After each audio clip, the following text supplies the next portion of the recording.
Bueno, este tema de María, la Iglesia, el mundo y la salvación de nuestras almas es un tema propio para agosto. Normalmente nos dedicamos a hablar un poco de la Virgen María en los meses de mayo y octubre, que tradicionalmente son conocidos como meses marianos, pero en realidad el mes de agosto es un mes muy, muy mariano.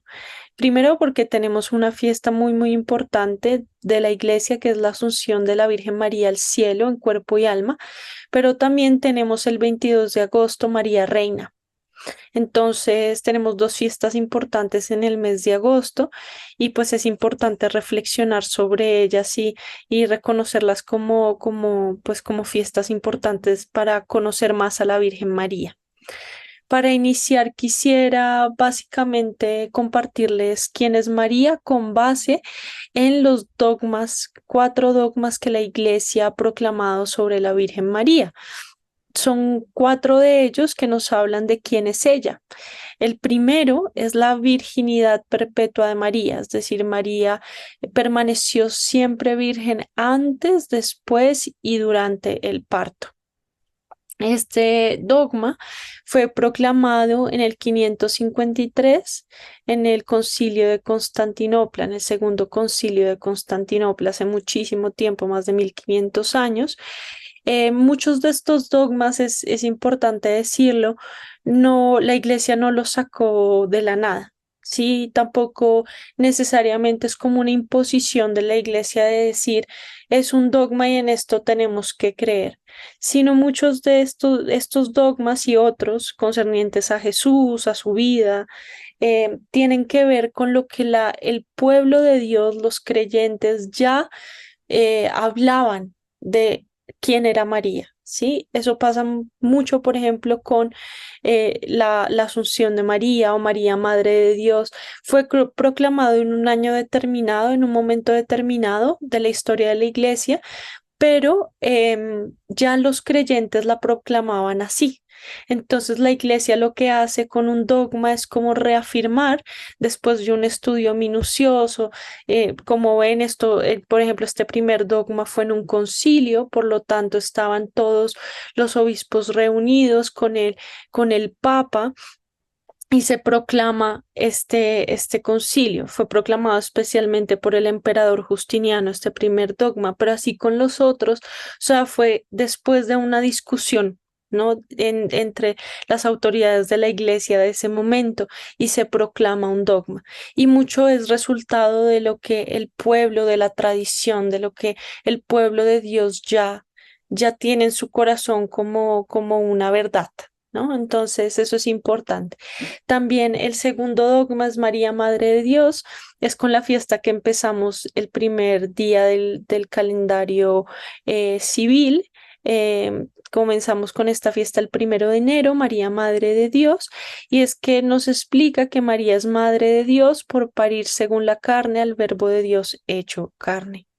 ¿No? Esto también es importante. La iglesia desde siempre ha visto a María como Madre de Dios porque la naturaleza de Cristo, su naturaleza humana y divina no se puede separar. Es una sola persona. ¿No? Entonces, eso es importante también. Fue proclamado en Éfeso en el año 431 en el concilio de Éfeso.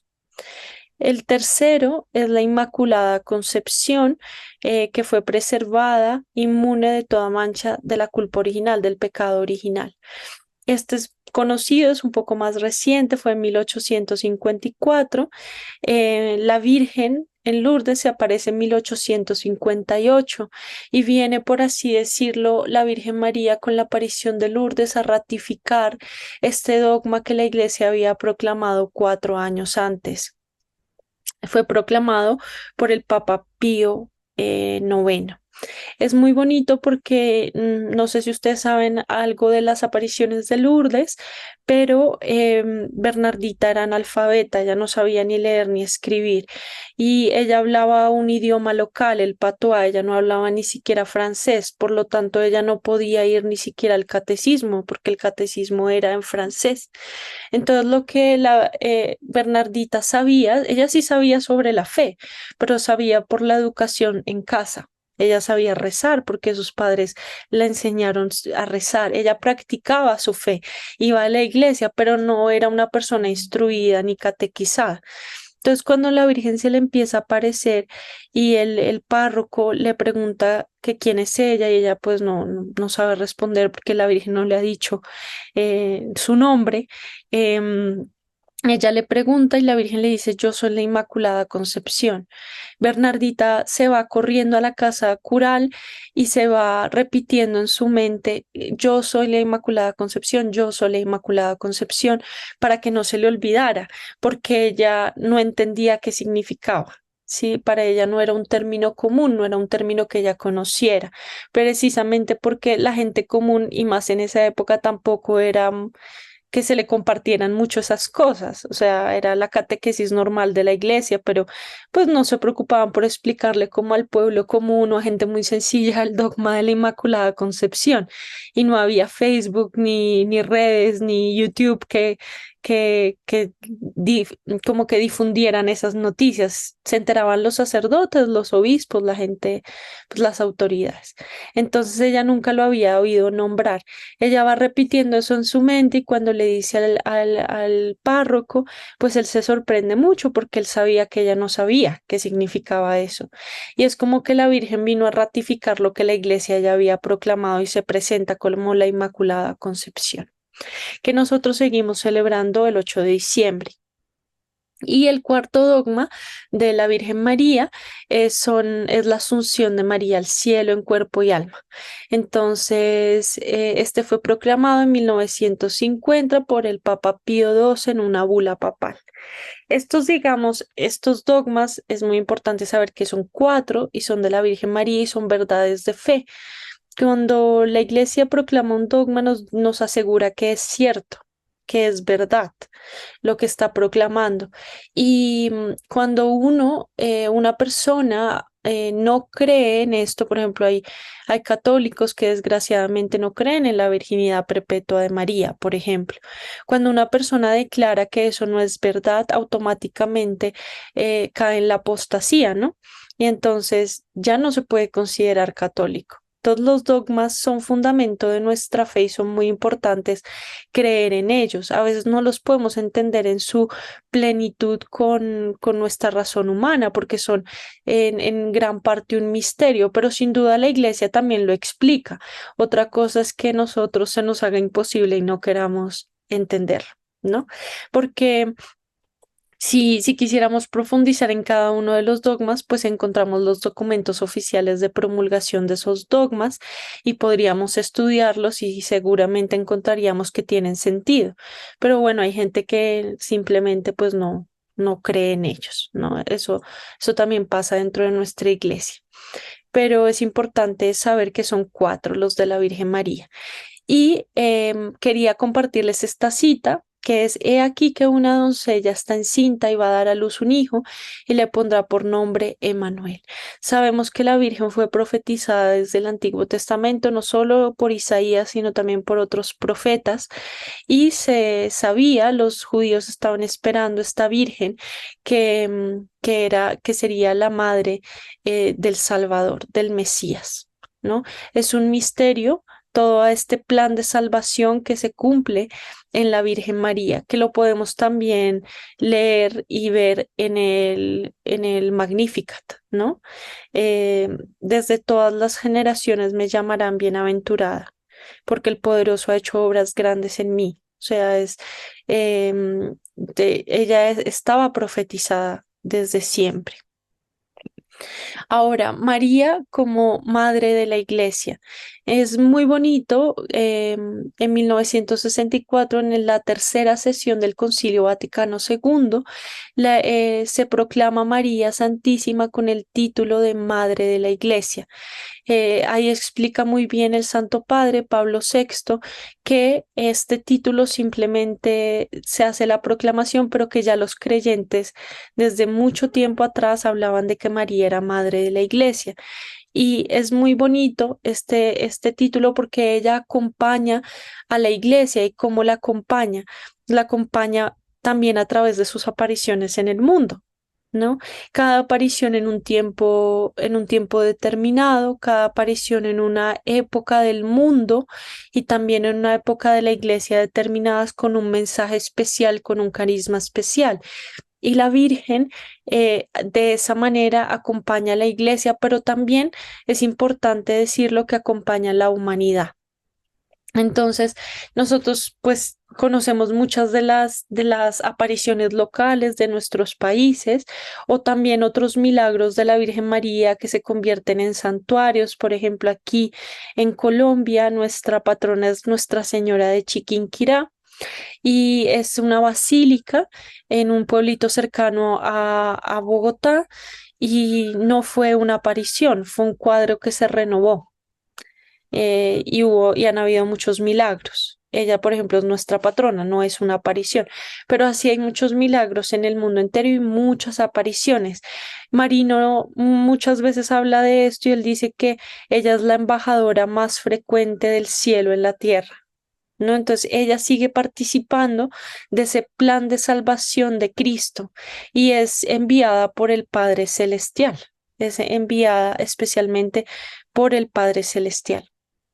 Entonces, en cuanto a María como madre de la iglesia, pues no podemos separar el que sea madre de la iglesia, el que es primero madre de Cristo. El catecismo nos lo explica muy bien en el numeral 973 al 975. Nos dice, se la reconoce y se la venera como verdadera madre de Dios y del Redentor.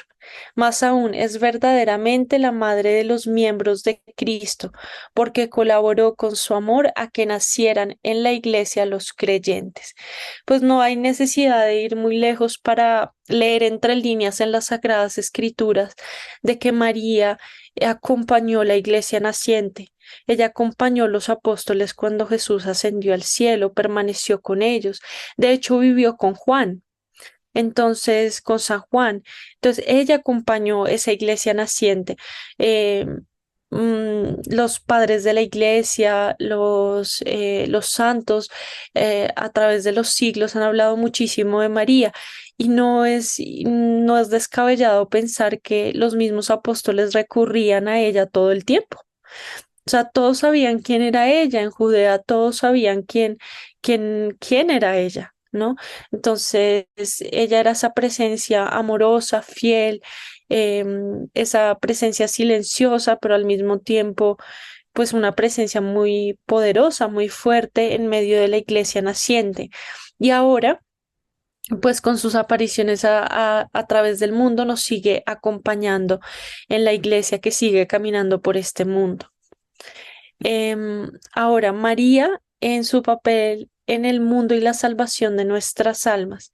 Como les digo, María acompaña a la humanidad entera, creyentes y no creyentes. Esto también es importante. Sus hijos son todos, los que creen y los que no creen, pero acompaña obviamente a la iglesia de una manera particular. Y viene también a llamar a la conversión y a traer hacia sí a aquellos que no han conocido el amor de Dios, aquellos que no creen y nos acompaña hasta la segunda venida de Jesús. Es la embajadora más frecuente del cielo. Eso nos dice Marino también. Y quería terminar con esta cita de la clausura de la tercera sesión del Concilio Vaticano II, que nos explica su santidad Pablo VI muy bien quién es María y su papel en el mundo y en la salvación del mundo. Dice, hija de Adán, como nosotros. Esto es muy importante, la llama hija de Adán. Es decir, sí, María, ya hemos visto en los dogmas, fue concebida sin pecado original, pero era una criatura humana, no era divina como Jesús. Entonces, tenía su naturaleza, era humana. Nos dice, y por tanto, hermana nuestra con los lazos de la naturaleza humana. Es sin embargo una criatura preservada del pecado original en virtud de los méritos de Cristo, porque iba a ser la madre del Salvador, y que a los privilegios obtenidos suma la virtud personal de una fe total y ejemplar, mereciendo el elogio evangélico, bienaventurada porque has creído. En su vida terrena realizó la perfecta figura del discípulo de Cristo, espejo de todas las virtudes, y encarnó las bienaventuranzas evangélicas proclamadas por Cristo, por lo cual toda la Iglesia, en su incomparable variedad de vida y de obras, encuentra en ella la más auténtica forma de la perfecta imitación de Cristo. Es precioso este texto porque nos dice muchísimas cosas, pero básicamente uno, que es una criatura humana como nosotros, que fue preservada del pecado original en virtud de la misión que ella tenía, pero que al mismo tiempo ella también tuvo que hacer su parte, ¿no? Ella también, y que sobre todo en su naturaleza humana nos vivió lo mismo que nosotros, por tanto entiende el mundo en el que vivimos y la guerra que tenemos con el mundo, ¿no? Con el mundo, no con la creación, sino con el mundo como el espíritu del mundo, el espíritu del mal, ¿no? La mundanidad, el relativismo, el ateísmo, bueno, el materialismo, tanto que suma ese espíritu del mundo. Entonces, ella también tuvo que vivir como nosotros en este mundo, ella también vivió el sufrimiento, la persecución, la incomprensión, la traición, ¿no? Tantas cosas y al mismo tiempo también la alegría, la esperanza, el amor, todo eso, ¿no? Pero sobre todo también lo que acarrea vivir en este destierro, en este valle de lágrimas, como le rezamos en la salve. Entonces, como ella entiende eso, ella nos acompaña en este mundo y por eso nos habla y nos habla también de la realidad del mundo en tantas apariciones, ¿no? Hay tantas apariciones que han profetizado eventos de muchos años después. No sé si ustedes, por ejemplo, conocen las apariciones de Nuestra Señora del Buen Suceso en Quito, Ecuador. Fueron más o menos en 1500 y profetizaron muchos de los desastres del siglo XX. Entonces, muchas de las cosas que sucedieron en el siglo XX y siglos después fueron profetizados en las apariciones de Nuestra Señora del Buen Suceso aprobadas por la Iglesia. Y así hay muchas otras apariciones que siguen en estudio, como Medjugorje. La Virgen María nos sigue hablando en muchos de sus mensajes sobre Satanás, sobre el plan de Satanás con el mundo, como con la oración, como nos pide la oración, la conversión del corazón. Por ejemplo, en el último mensaje nos habló sobre que fuéramos testigos del amor de Dios, de la esperanza, de la paz, para aquellos que no han conocido el amor de Dios, para aquellos corazones atribulados. Es un mensaje que no podría ser más actual. Si nosotros podemos hablar de muchas cosas de las que sufre el mundo hoy, sin duda podemos hablar de una gran falta de paz, pero la paz no solamente como la ausencia de la guerra, sí sabemos que hay guerra en Ucrania, sabemos que hay guerras en el África, en el Medio Oriente, en tantos lugares en nuestros propios países. Vivimos la violencia, la inseguridad, los asesinatos, los secuestros, tantas cosas, ¿no? Resultados de la falta de paz en el corazón humano. ¿No? Entonces, corazones atribulados de los cuales nos habla la madre, corazones que no han conocido el amor de Dios, porque cuando uno conoce el amor de Dios, pues no es capaz de matar, no es capaz de vivir en el odio, en la guerra, ¿no? Entonces, no podría ser más actual eso también los mensajes de Medjugorje y así todas las demás apariciones que nos hablan también de la necesidad de la oración por la conversión de los pecadores, la necesidad de ser luz para el mundo, y así podríamos hablar de muchísimas, cada una con su carisma especial, que algunos nos tocan unas más que otras, pero que ninguna es más importante que la otra, ¿no? Sino que en nuestras vidas también las apariciones de la Virgen tienen un papel especial y algunas personas son muy devotas de una y poco devotas de otras, pero al fin y al cabo es la misma Virgen y lo importante es que seamos devotos de la Madre de Dios porque ella nos lleva hacia el puerto seguro que es Cristo. Entonces, eso quería básicamente contarles el día de hoy, muy resumido, eh, podríamos solo dedicarnos a estudiar, por ejemplo, la Asunción de María al cielo, lo que se ha escrito sobre eso a lo largo de los siglos, pero pues no tenemos el tiempo y intentamos que estas reuniones pues nos duren hora y media por los cambios de diferencias de hora con los diferentes países desde donde ustedes se conectan. Entonces yo ya voy a terminar aquí. Si alguno tiene alguna pregunta, me la puede hacer. Yo voy a detener ahorita ya la grabación para que cada uno pueda pues expresar sus comentarios y si quiere hacer alguna pregunta.